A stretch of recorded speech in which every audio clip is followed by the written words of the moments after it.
So, I think we're on. Let me just make sure. Oh, good. It is streaming. Very good. Okay, so thanks for everyone being here this evening, and um, hopefully there are people will be watching online as well. So it's an esoteric topic tonight: contemporary Jewish issues, um, and so I kind of use that topic liberally to really discuss whatever I'm interested in discussing, which is a contemporary Jewish topic, but sometimes it's ancient Jewish topics with a modern twist to it. So that's what tonight's topic is going to be, which is counting the Omer. So I did some research on the meaning of counting the Omer and actually learned a couple of new things myself while doing the research, which was pleasantly surprising to me. And one major resource, you have to know Hebrew though in order to appreciate this resource, is this book called Otsar Dinim Umin Hagim, which means a treasury of laws and customs. So now there is a book called the Book or Treasury or Book of Hebrew Concepts by Philip Birnbaum. So if you have that book at home, which Marlene was just mouthing to me, then that is an abridged edition of this. The weird thing about that book, the book of Jewish concepts or Hebrew concepts, is something like that. Philip Birnbaum. It might be out of print. Maybe you can find it on Amazon. I don't know. The weird thing about that book is that it's all in English except for the topics. Each of the topics is written in Hebrew, so it's in alphabetical order in Hebrew, even though it's entirely in English. So that kind of makes it hard to look up what you want to look up. If you want to look up counting the Omer, you don't look under C for counting or O for Omer. You look under Samech for Sefirat HaOmer, which is really annoying if you don't know Hebrew. And it's annoying even if you do know Hebrew and English because it's a bizarre way of organizing the book. So I haven't checked if there's an index. I have it on my shelf, and I'd have to pause the live stream or whatever to bring it. So the nice thing about this is that I know Hebrew well enough that I can read from here, and this is all in Hebrew. It's alphabetical order in Hebrew, and that makes it nice. So the editor of this book, Otsar Dinim and Minhagim, by J.D. Eisenstein, this is a 1975 printing. This is really like the book to have, which they told us about in rabbinical school. You need to gather. This is back in the day before the internet, where people still bought books and still collected a library. This is a basic book to have in a library. So now you just Wikipedia everything, and that's basically how people can research topics today. But this is the old-fashioned way, and when I study with my colleague and friend Rabbi Ethan Seidel, we do it the old-fashioned way from books. We could be studying on our iPhones and taking out the Talmud on our iPhone. I have a Talmud app on my phone, and I don't know if this is probably an app also, but I haven't looked that one up. But you could do everything on your iPhone or on your computer today. But this is more fun to do it the old-fashioned way. So anyway, there are two articles in here, one about counting the Omer and one about Lag BaOmer. Okay, so before we get into Lag BaOmer, counting the Omer, let's just remind ourselves exactly what the Omer is. So anybody, what is the Omer? What is Omer? What does that mean? And what are we doing with it? It's a measure. What kind of measuring what? Measuring grain. So it's a grain measure. It's like a bushel or a peck. Okay? So I have no idea how much a bushel weighs, how much a peck weighs, but I do know that they are measurements of crops, right? You can buy a peck of strawberries, you can buy a bushel of grain, but I don't know how much you'd get for how much stuff is in a peck or a bushel. So an Omer is the equivalent of that.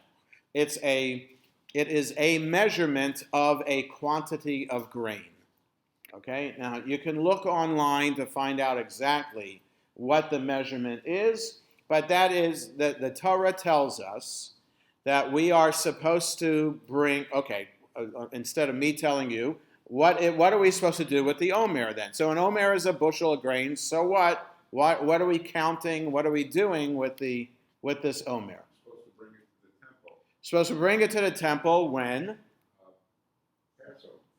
Second day of Passover. So this is a tricky thing. That's how it's understood. That we bring it the second day of Passover, which is why we find it in our Haggadah. Actually, in non-Israeli Haggadahs, you would find this. And in Israeli Haggadah, you will not find counting the Omer, because there's only one Seder in Israel. So if you have an Israeli edition of a Haggadah, you will not find counting the Omer in it. But an American edition, a Canadian edition, a Chinese edition, whatever edition of a Haggadah you have outside of Israel, you will have counting the Omer in it, because if you have a second Seder, that's when you start counting the Omer. So, why do we count on the second day of Passover? Which is an interesting question, because it says in Leviticus, Usfartem lachem, you should count, Mimacharat HaShabbat, the day after Shabbat, and I'm leaving Shabbat not translated, Sheva Shabbatot Temimot Tiena, 7 Shabbases, 7 complete Shabbases, 7 perfect Shabbases. They will be Tisperu Chamishim Yom. I'm abridging that verse. Leviticus chapter 23, verses 15 and 16. Tisperu chamishim yom, you shall count 50 days. Okay, so you're supposed to bring this Omer of grain to the Mishkan, the portable sanctuary, later to the temple in Jerusalem, and then count from Mimacharat HaShabbat. Machar means tomorrow. Macharat HaShabbat means the day after Shabbat. Now, if that's the case, if it's the day after Shabbat, and this is right after telling us about observing Passover, how did it come to be that we're counting from the day after the first day of Passover? The first day of Passover isn't Shabbat. It could be, but the first day of Passover would not be referred to as Shabbat. It would be referred to as the first day of Passover. So, this is why there is a discrepancy between the Ethiopian Jewish community and everybody else. Everybody else in the Jewish world their Jewish practice is based on rabbinic Judaism. The Ethiopian Jews lost touch with the rest of the Jewish world, and it was after some argument in the early 1980s that even the chief rabbis of Israel admitted that Ethiopian Jews are Jewish. They originally wanted all the Ethiopian Jews to undergo a formal conversion to Judaism when they got to Israel, but Ethiopian Jews, good for them. When I was there in rabbinical school, 85, 86, was the first wave of Ethiopian Aliyah. They had a hunger strike in front of the offices of the chief rabbinate of Israel, right there in Jerusalem. So if you could picture this intersection where the King's Hotel is and where the conservative center is, that's Agron and King George Street, just up the hill, as you're going up the hill towards downtown Jerusalem, on the left, right after the King's Hotel, is this huge synagogue called Heichal Shlomo. And right next door to that are the offices of the chief rabbinate. That's where all these Ethiopian Jews were gathered, hunger striking, until finally, amazingly, the chief rabbinate gave in and said, yes, you do not have to convert. Or no, you don't have to convert, whichever way you want to look at it. And so Ethiopian Jews were accepted as Jews. At the same time, there was an awful scandal in that at this time, Israeli soldiers were always asked to give a pint of blood to, and so Ethiopian soldiers, their pints of blood were thrown out out of fear that the Ethiopian Jews were coming with some diseases from Africa. So it's a huge domestic turmoil happening in Israel at the time. But all of that, a long digression away from the fact that the Ethiopian Jewish community observes Shavuot on a different day than the rest of the Jewish world, because at the end of the counting of the Omer is the holiday of Shavuot, right? So if you start your counting from a different day, your Shavuot is going to be different.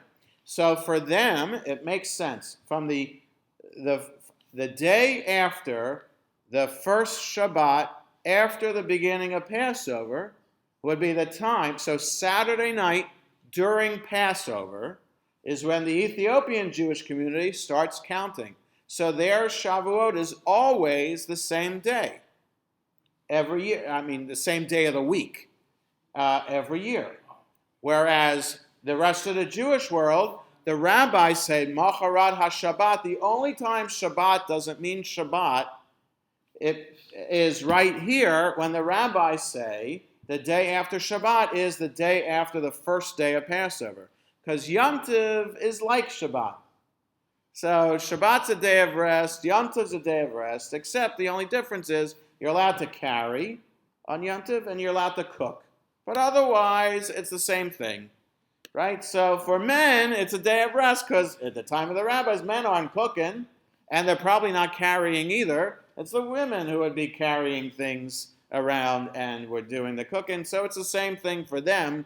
It's a day of rest, day of rest. This is when we start counting. So that's how the rabbis started the counting of the Omer. So why we count the Omer is specifically because of what Leviticus says. It's an agricultural connection. So even though outside of Israel, agricultural seasons are much different, and growing seasons are different, in Israel at this time, there's the first harvest. The first thing to harvest is barley. So the first measure, the first omer of barley grain is what's brought to the temple on the day after Passover, and that's what we're counting. We're counting towards the other harvests that are going to happen 7 weeks later, and that is with Shavuot. So what's the agricultural connection with the holiday of Shavuot? It's called Chag HaBikurim, which is the holiday of first fruits. Okay, so the Passover is an agricultural holiday in that it's the springtime holiday. Okay, so it's a historical holiday, of course, as well because of the Exodus from Egypt. So, but in agricultural connection, it's the first harvest, it's the springtime starting to the growing season. So you bring your omer of grain, which is the first thing that's harvested. 7 weeks later, you're looking forward to other things that you're going to be harvesting by then. First fruits, and there's a lengthy description in the Mishnah of this very elaborate pageantry of the Aliyah to Jerusalem. Every holiday, the three major holidays, Passover, Shavuot, and Sukkot, were pilgrimage festivals, right? So Chag in Hebrew is the same word as Hajj in Arabic. So when Muslims go on the Hajj, right, at least once in their life, they're supposed to make a pilgrimage to Mecca. That's the Hajj. Hajj and Chag are the same word, and the connection of pilgrimage is that Chag, the three Chagim of our festivals, the more literal translation would be pilgrimage festivals. Okay, so we kind of forget that since the temple was destroyed. We're not making pilgrimage on the 3 holidays. We're observing them as holidays, but what we would have done if we were living in Israel and the temple were standing is that we'd be making pilgrimage and we'd be observing the holiday in Jerusalem. So, for Shavuot, in order to celebrate the holiday of Shavuot, people would be gathering their first fruits, and chapter 26 of Deuteronomy describes the formula that people needed to recite when they brought their first fruits. And that paragraph of Deuteronomy 26 is the paragraph that's in the Haggadah that serves as the basis for that Midrash section that maybe a lot of people skip over in the Haggadah to go from Manishtana all the way to Dayenu and the 10 plagues, whatnot. So in between, if you weren't skipping all those pages, there would be this Midrash, the Midrash based on these verses, which describe my father was a wandering Aramean, went down to Egypt, there we were slaves, then God took us out of Egypt, brought us to the land of Israel, and that's the connection, what everybody is supposed to recite when they bring their first fruits to the temple in Jerusalem. Okay, so that one reason why we're counting the Omer is connecting to this agricultural origin of the holiday. The Omer, the first measure of barley grain that we bring to the temple, and then looking forward to 50 days later, bringing all these first fruits to Jerusalem. Julian. So is you're supposed to bring an Omer each day? No, that's the confusing part of it. No, you don't bring an Omer the first day. You just bring it the first day. You're not bringing it every day. Oh, okay. Then you're just bringing it once, and then that Omer might be waved every day as part of this ceremony as they're counting to Shavuot. Judy. If it's barley. Yes. Is barley kosher? Yes, barley kosher for Passover. So barley is one of the 5 grains from which you can make matzah, right? From which also everything else you make from it is chametz, right? So there are 5 grains you can make matzah from: wheat, barley, rye, oat, and spelt.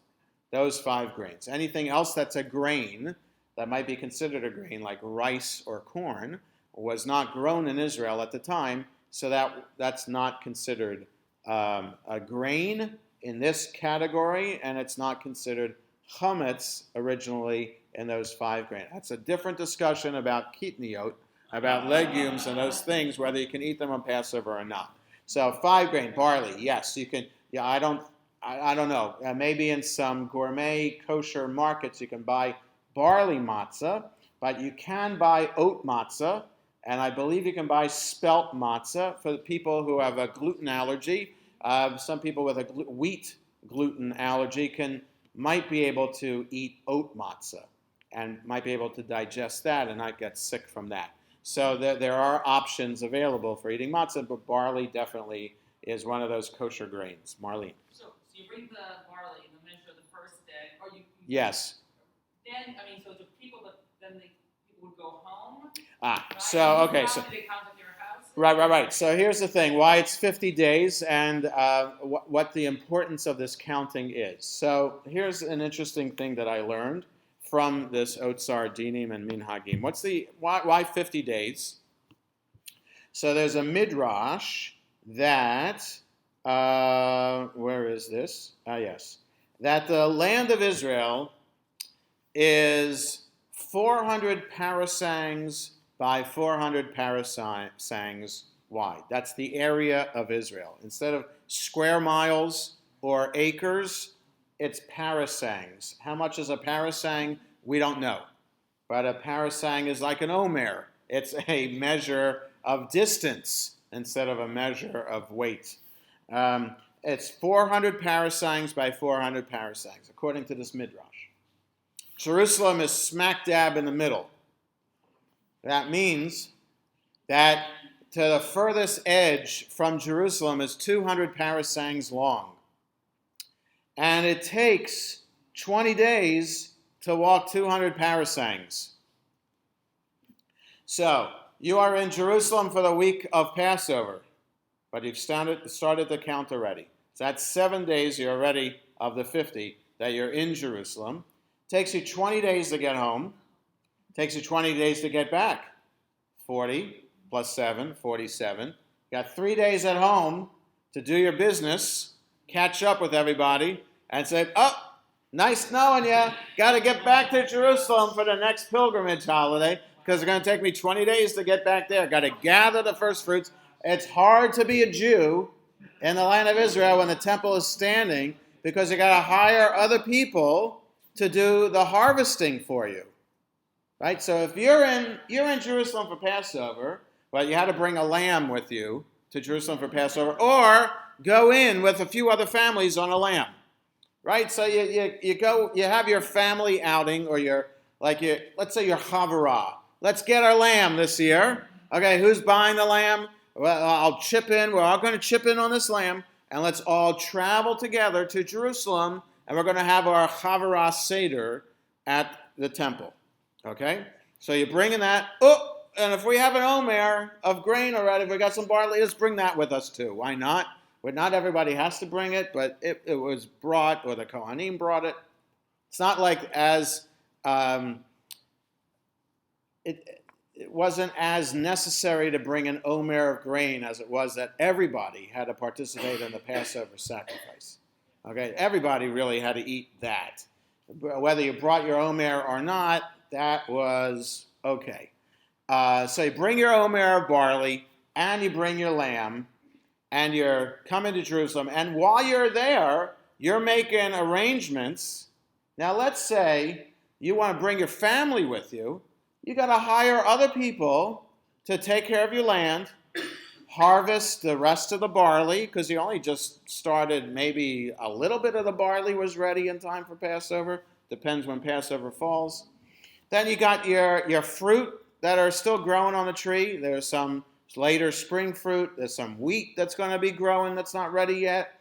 You got to gather all that, maybe some grapes, whatnot. And you have to bring that to how you going to have, in 3 days, if you're at the outer distance from Jerusalem, you got it tough. Better to live close to Jerusalem. You only got a day or two to get home. Then you got a few weeks to take care of this business. If you're way out in Tiberias or beyond to get back, right? If you're living in Tiberias and you got to make it to Jerusalem for the pilgrimage festivals, that's tough. Then you got to really afford to have other people working your land. If you're living in, I don't know, Beit Shemesh, or you're living in, I'm thinking of towns that are towns today in Jerusalem, or right outside of Jerusalem. Like if you're in Ma'ale Adumim, right outside of Jerusalem on the way to the Dead Sea. If you're right there, you're living right there, you're in Bethlehem, or you're Beit Shemesh, then it's fine. It takes you a couple days to get home. Not a big deal. Plenty of time to work the land. It's the outer distance people that have a problem fulfilling this. So this is, according to the Midrash, what the agricultural relationship of this counting is. So that way you have to always keep in mind how many days it is until you have to turn around and go back to Jerusalem with your first fruits.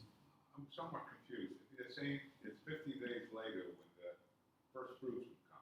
Yes. So if I'm leaving my town 30 days, well, 20 days before Shavuot. Oh, to get there. Right.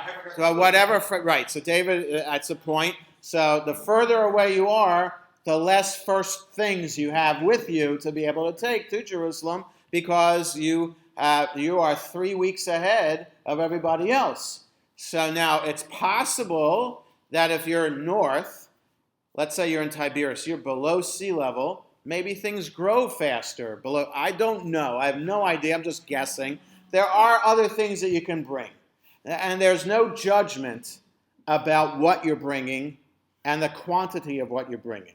So in other words, some people might want to show off what they're bringing with the first fruits, right? In other words, a lot of people, there are some synagogues on Rosh Hashanah where people would be dressed, wearing their fur coats and their diamond rings just to show off to everybody else. Oh, haven't seen you in a while. Nice to see you. Oh, look at you. You got a fur coat this year. Kind of thing. That doesn't happen in our shul, but there are other shuls where that does happen. We know about that.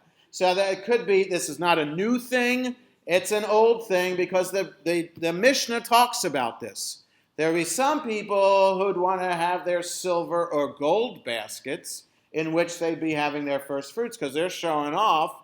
The Sandbergs are showing off to the Koritskis. Oh, look, I got a gold basket this year. Look, how did you rate? And you only have a wicker basket? Is everything okay? Right? No. So the Mishnah wants to put a stop to all of this. That the ritual is not about showing off. It's about observing the commandment to give gratitude to God. So you don't give gratitude to God while you're being greedy and jealous and keeping up with the Joneses. So you don't do that. So that's why the rabbi said everybody brings a wicker basket. And you also don't show off in that you've memorized the formula either. That paragraph from Deuteronomy 26. No.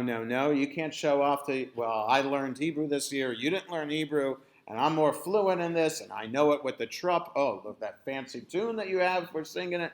No, nobody can show off in how they're reciting the paragraph either. It's like the Chief Justice giving the presidential oath, right? No matter how often the president, the future president, has memorized that oath, it doesn't matter. The Chief Justice is going to recite that oath. The Kohen is going to recite that paragraph for the people coming with their first fruits, no matter how fluent they are with that paragraph or not. So there's that agricultural connection with counting the Omer. Now there's a more spiritual connection with it too, because Shavuot, the agricultural connection of Shavuot is first fruits, Chag HaBikurim. But Shavuot is also the giving of the Torah. So now what does counting the Omer have to do with giving the Torah? Okay, so now here, this was not hard for the rabbis to do. It was not a stretch. What was the stretch was the beginning of the 50 days. Okay? Macharat HaShabbat. In order for 50 days from Passover to Shavuot to work, they had to understand the counting of the Omer, Mimacharat HaShabbat, to be the day after the first day of Passover. Because then, 7 full weeks after that is the holiday of Shavuot. And we know that in the Torah, because the Torah says in Exodus chapter 19, they are on the first day of the 3rd month, out of Egypt, they come to Mount Sinai. Then they have 6 days. 3 days they're getting ready. 3 days they're set apart, kind of purified already. This purified state separate. Men and women are separate from one another. Moses is on top of the mountain, and that 6th day is when God speaks the 10 Commandments. Okay, so that's how the book of Exodus describes it, chapter 19 of Exodus. Okay, so the 3rd month after leaving Egypt. Okay, so the first month of leaving Egypt is the month of Nisan, the month of Passover. Nisan, Iyar, Sivan. The 6th day of Sivan is Shavuot, always. Okay, so you have to make those 50 days work. So how do you make it work? You got to start on the 2nd day of Passover as the first day of counting.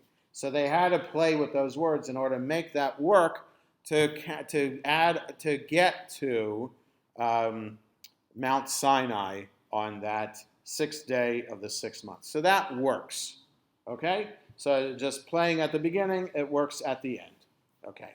So that's the 50 days, and that's the spiritual connection of the holiday. Then there are a couple other things that are associated with this Omer period, which add to our observance of it. So there's a sense of mourning and mourning practices during Omer. So that there's a tradition not to get married during the Omer. So we're not supposed to have this time of celebration during the counting of the Omer, or at least from the first day until Lag BaOmer. So now we're back to Lag BaOmer. What does Lag BaOmer mean? The 33rd day of the Omer. So we have to look at it this way. I'm going to put it on the screen. Okay. So I don't know if you'll be able to see this. So if we see this on the screen, we see that I have here a Lamed. Every Hebrew letter has a numerical equivalent. So Aleph through Yud, Aleph, Bet, Gimel, Daled, Hey, Vav, Zayin, Chet, Tet, Yud is 1 through 10. Then you increase by 10 for each subsequent letter. Kaf, Lamed, Mem, Nun, Samach, Ayin, Pei, Tzadi, Kuf is 20 through 100. Okay, so Yud is 10, Kaf is 20, Lamed is 30. Gimel, Aleph, Bet, Gimel, 3. Log, then, so together, the two letters together would be pronounced log. It's not a real Hebrew word. It's just how you pronounce the two letters together. Log means 33rd. 33, the 33rd day of the counting of the Omer period, the 33rd day out of 50 days. Yes, Judy? I thought you could get married on Rosh Chodesh. Yes. So you could get married on Rosh Chodesh as well. Yes, there are other. Yes. Well, before I get into the ways around it, let's understand why there is mourning to begin with from the beginning until Lag BaOmer. Does anybody know what we're in mourning for? The students of Rabbi Akiva. The students of Rabbi Akiva. Very good. So in Yevamot, in the tractate of the Talmud called Yevamot, page 62b, we have this story that Rabbi Akiva had 12,000 students. Okay, so that's like a big yeshiva in Israel today. There is no yeshiva, I don't think, in Israel or anywhere in the world that has 12,000 students today. But so the Talmud likes to exaggerate sometimes. 12,000 students of Rabbi Akiva. Now, Rabbi Akiva is a great rabbi. Almost all the rabbis in the time of the Mishnah all respected Rabbi Akiva. Rabbi Akiva grew up with nothing, very poor, not learned at all, is a shepherd to this very wealthy man and falls in love with that wealthy man's daughter and wants to marry him. But the wealthy man says, "Who are you to marry my daughter? Go and learn something." So he's 40 years old, and he goes and learns. He comes back, the wisest man in all of Israel. That's the story of Rabbi Akiva. So his students, you would think his students would be as humble as he and as driven as he to learn and learn and learn. Well, some of them more driven than others, that they came to not respecting one another. So this plague happens and kills off the students from the first day of the Omer until the 33rd day of the Omer. The plague stopped on Lag BaOmer. So because the plague stopped, then we can be happy. The students stopped dying, and Lag BaOmer now is a celebratory time. So that's one reason why the beginning of the Omer period is this very sad period. So it makes us wonder, are we really basing this sadness on this story, which is questionable, really ever happen? Because 12,000 students, did he really have 12,000 students? Was there really a plague? Did they all die on those 33 days in a row? Okay, so there is that tradition.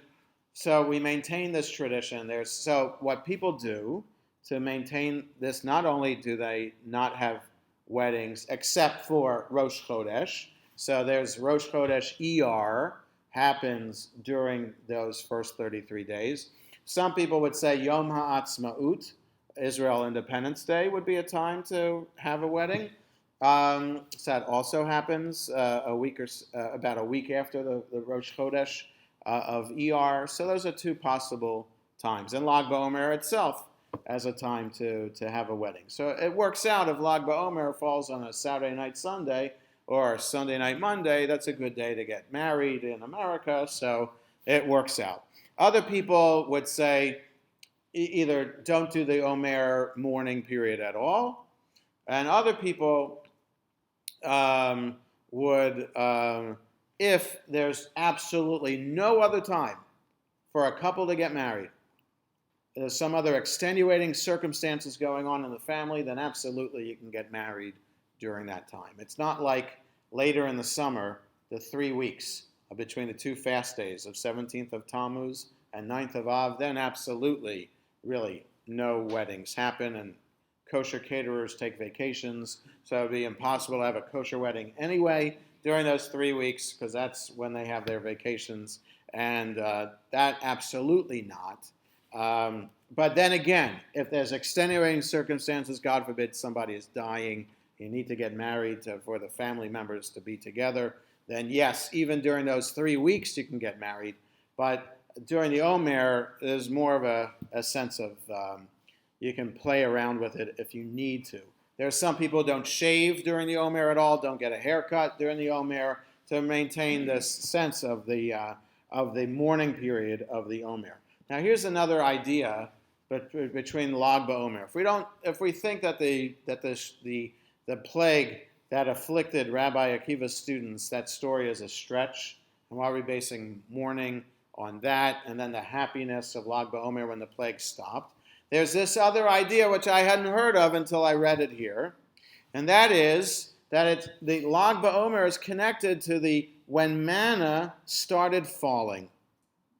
Right? So manna is what the Israelites ate in the desert for all their time wandering in the Sinai. So for the 40 years in the desert, they were eating manna. Now the manna didn't start as soon as they left Egypt. It started when they started complaining about water. And they started complaining about water in the second month. The second month out of Egypt, in the 15th day of the month, they complained about water. Okay? Second month would be ER. 15th of that month would be the 15th of ER. Lag BaOmer, though, is the 18th of ER, 3 days later. It took 3 days for the complaining and then God to do something about it until the manna started falling. So that's the connection. That in my mind, is a better connection for why we're celebrating Lag BaOmer, that we're remembering the manna falling from heaven. Okay? So there's that idea. So for us, the spiritual connection seems to make a little bit more, or is a little bit more relevant than this agricultural connection, because we're not living in Israel. The temple isn't standing anymore. So it's a bit of a stretch to be connected that way through the season and through agriculture to make this connection to Omer, whereas people today, or at least those more spiritually concerned people, like to make the connection to the counting of the Omer, to counting up to getting the Torah at Mount Sinai. So there are apps for this on the phone, in the App Store or in Google Play. You can just Google counting the Omer. You just search in the App Store or in Google Play. Search counting the Omer.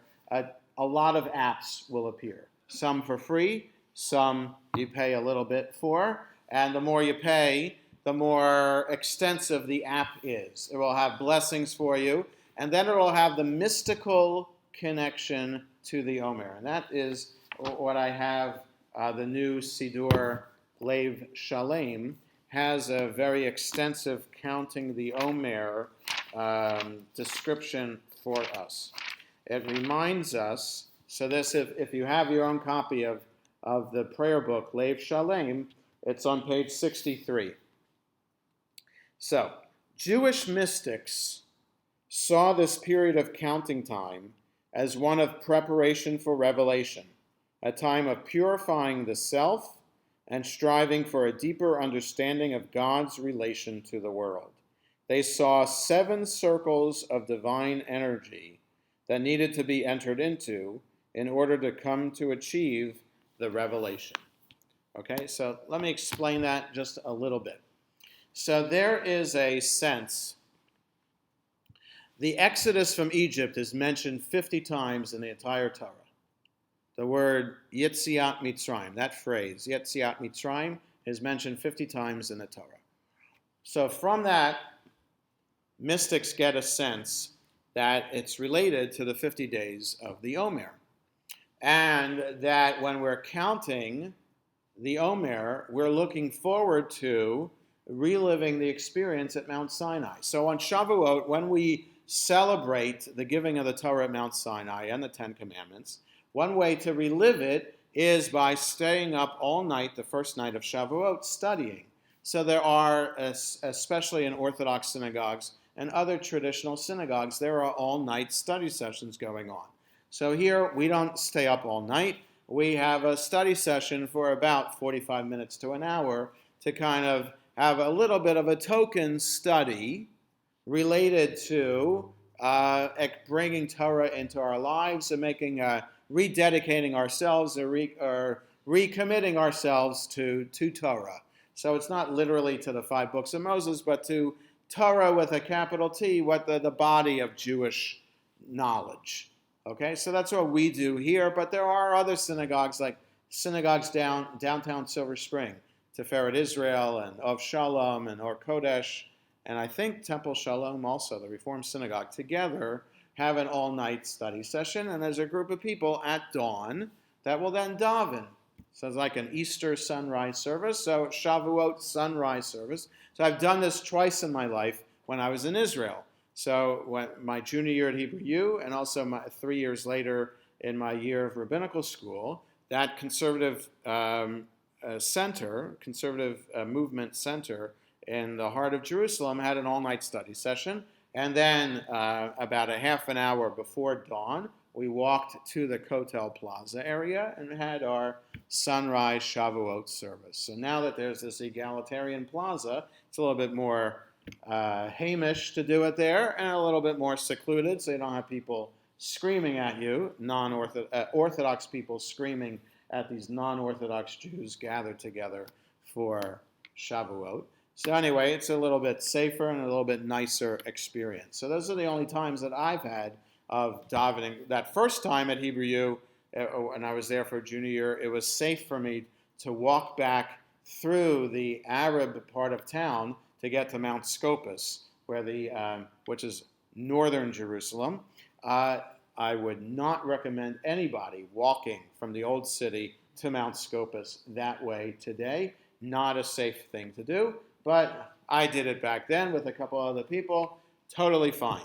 So even had to renew my passport that year, and I did that in the American consulate, which was in East Jerusalem, and walked there from Mount Scopus and got my picture taken in some photography shop right next to the consulate. So it's a good thing. This is before telephones even, or cell phones. You could call home easily. So my parents didn't even know that I did that until a couple weeks later. So I lived to tell about it. Anyway, so the 50 days then is related to 50 times that Exodus is mentioned in the Torah. And for the mystics, they see that every day of the Omer as a further gate into an entryway into heaven. And the more the more seriously you are counting, the more you are spiritually walking through these gates. And every time you get through 7 gates, you've gone through 1 circle. Okay, because 7 is an important number in the Torah, an important number in Judaism. So 7 reflects wholeness. You get through 1 series of 7, you're then ready for the next series of 7. So a lot of times when you're counting the Omer, or at least on these Torah apps, these counting the Omer apps, each week of the 7 weeks is reflected with a name of another aspect of God. So the first week is Chesed. And then each day of each week has another name related to its relationship to that name of the week. So it doesn't do it here in the Lev Shalem, but what it has is the first week is Chesed, and then it has this explanation. So for example, The first week of Count of the Omer coincides with the celebration of Passover, in which we reenact the experience of God's having freed us. Remembering God's unbounded, expansive love in redeeming us, it's the time of reading the Song of Songs, of feeling both loved and seeking to love.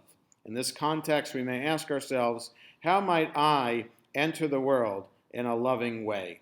What obligations does love bring?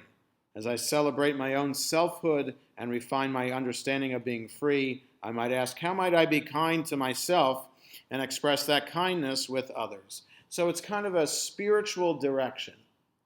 So there is that movement today that people seek spiritual guidance, and they seek a spiritual coach. And people who seek that might find that in the Siddur in this way, to say, oh, here we have 7 weeks in which we can do the spiritual direction. And this first week we're focusing on chesed, love and kindness. The second week we'll focus on din and gevurah, judgment and power. The third week we focus on tiferet, splendor. Fourth week, time and eternity. Fifth week, the week that we're in right now, glory, hod is the Hebrew word. Sixth week, foundation, yesod. Seventh week, malchut, God's presence. So we climb this ladder, according to the mystics. Each day and each week, we're entering a different aspect of God. We are kind of being guided on this path so that by the time we reach Shavuot, we have gone through this spiritual cleansing, this process of rejuvenation, rebirth, and then we're ready for the revelation of God's Torah at Mount Sinai to start our spiritual lives anew. And now that we have cleansed ourselves, ready to be in God's presence, now we can accept Torah in our lives once again and live a life of fulfilling the commandments. So that, according to the mystics, is a way to understand the counting of the Omer period. So there's the agricultural connection, there's the historical connection to Exodus from Egypt leading to Mount Sinai, and then there's this mystical connection as well, this spiritual direction that we go through. So any thoughts or comments about that? Yes, Adriana. I think the last part is a nice idea because for Pesach, Yes. there's a lot of preparation. Uh-huh. Sukkot also. Yes, right. And I always find Shavuot is also there. That's right. So so Shavuot, like it's a second-class holiday compared with the others. First of all, it's only 2 days instead of a whole week. And what's the preparation for it? For Sukkot, you're building a sukkah. For Pesach, you're cleaning the house, buying new food, special food. Shavuot, so you're just cooking dairy. What's the big deal? Order pizza, and you're eating dairy food for Shavuot. Buy a cheesecake from Costco, and you're all set. So what kind of preparation is that? This connects us with this spiritual connection. So I find it difficult, though, personally, to make this kind of spiritual connection. In other words, let me say it this way. I at times, and I am envious of people who can devote themselves in such a way to live a monastic life in a monastery. Or Mother Teresa, who devoted her life to living with the poor and the indigent and the diseased in Calcutta in India. Right? So there are people like this who are what the rabbis call among the 36 righteous people of that's a Lamed Vavnik. Lamed Vav 36. To be a Lamed Vavnik, you're one of these righteous. Mother Teresa was a Lamed Vavnik, one of these people who, through their work, humbly behind the scenes, are sustaining the world. It's because of them that the world exists, right? So that all this chaos that everybody, all this 7 billion other people in the world are doing every day, the world stays around because God sees that 36 people in every generation are doing the right thing. So these monks in a monastery, I could never see myself living a life that is so devoted to spirituality only. And I give credit to people who can do that and who could, or even people who can just block out time every day to not do anything else but study. I know people like this. I study with such a person, Ethan Seidel, who does devote time every single day. Now, he has 300 emails waiting for him in his inbox every single day that he doesn't go through. But okay, that's the choices that he makes and his congregation makes to know that it's important for them and for him to be studying every single day. So I give him a lot of credit for that, and I give other people a lot of credit for, and people who study in the yeshiva all day, there's a sense that you should be working too, but those people who are driven in such a way to be focused on studying or doing good work, volunteering every single day to do things, I give people a lot of credit. So so the Omer could be a way in for people to say, okay, here's a moment of time every single day to think about what it would be like to have this spiritual direction in your life.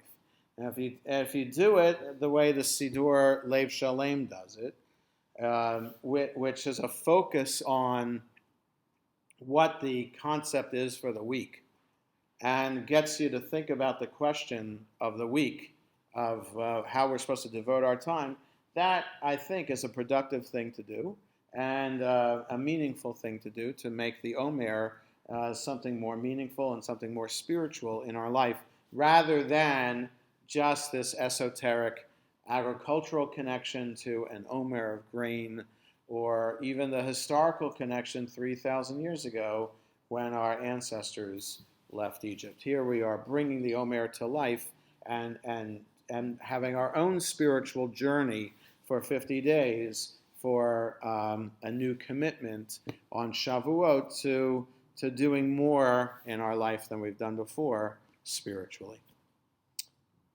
Any other thoughts or comments?